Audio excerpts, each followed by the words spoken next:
Македонците од диаспората во Соединетите Американски држави од Њу Јорк и Њу Џерси вчера пред кулата на Доналд Трамп изразија поддршка кон идниот претседател на Соединетите Американски држави.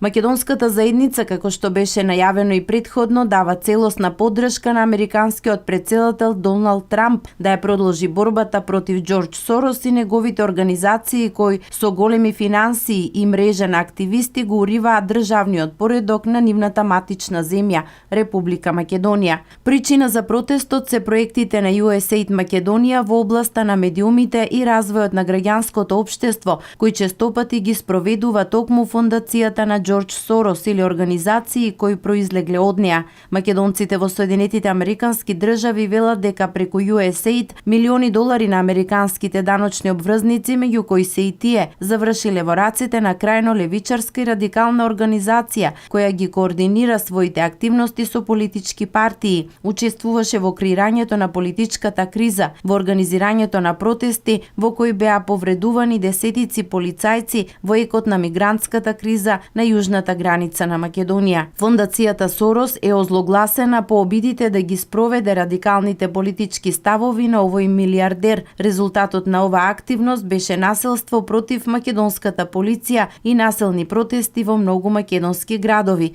Се вели меѓу другото во пораката која собраните македонци ја прочитаа пред кулата на Трамп, каде во изминатите недели се формираше идната американска влада.